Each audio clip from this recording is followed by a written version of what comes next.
Yeah, I mean, we kept fighting. Like, the team fights. It always has. It always plays the prettiest basketball, but it's been fighting for a long, long time.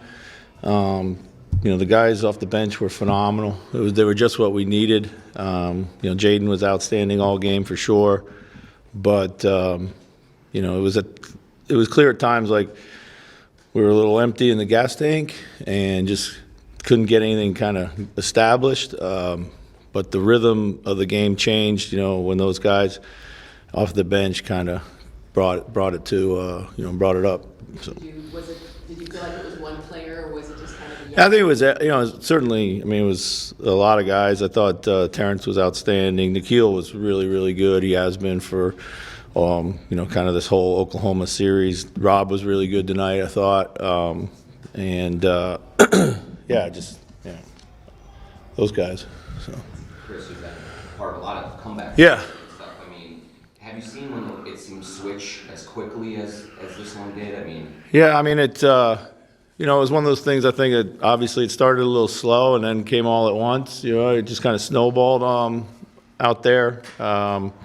We spent the last 2 games taking the ball out of Shea's hands.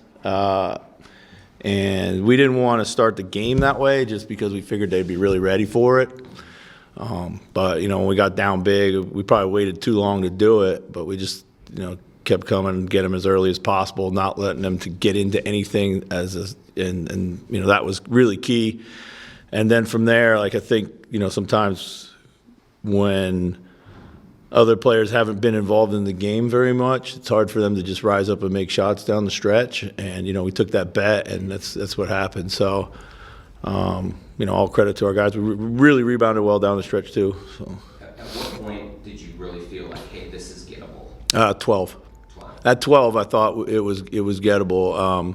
Obviously we needed to keep scoring or find the right ways to convert on offense. But when we got it down to 12, I thought we had a chance. I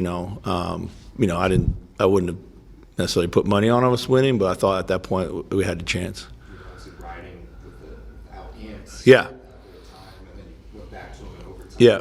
What was your decision to go with him? Yeah, I mean, he had been hurt with lower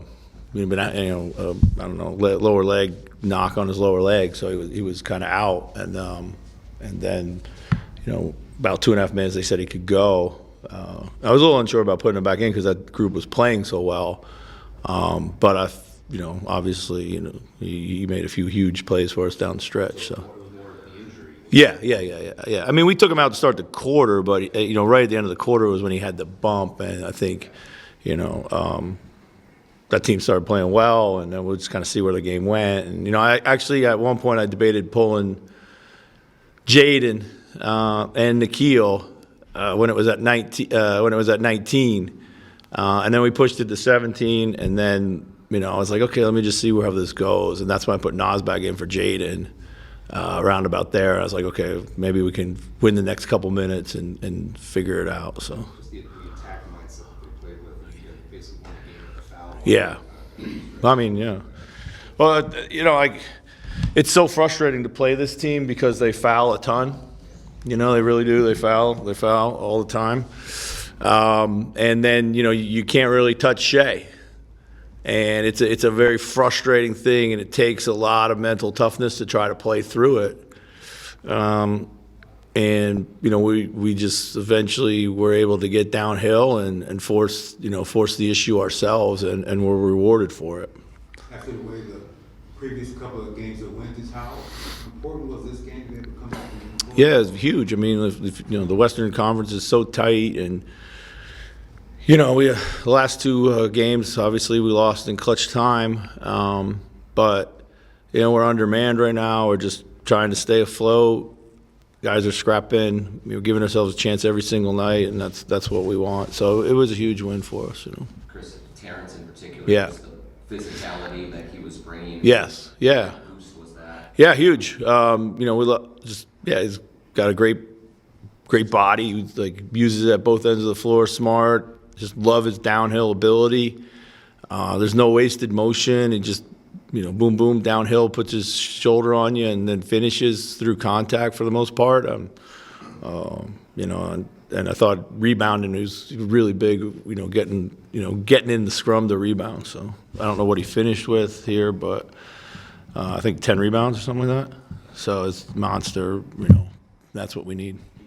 Dramatic game like this, 3 and 4 nights. Yes. You didn't miss a free throw like these Nas, Jaden, Nikhil. Yeah. They just hit their free throws. Yeah. End of game here. Just what does it say about just their focus and concentration? Yeah, real proud of Nas. I mean, you know, he was struggling to find a groove, and we saw a couple threes go in. He kept going downhill. You know, made his free throws.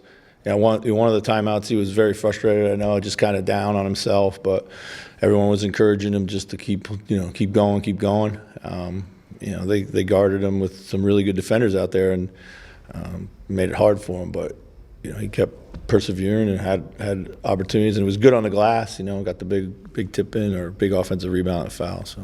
Chris, did Jaden look just comfortable with a lot on his shoulders? I mean, it looked like he was trying to do whatever he could to keep that offense afloat. Yeah, I mean, he definitely was. We used him as a handler. We used him as a roller. We used him off ball. We used him as a screener.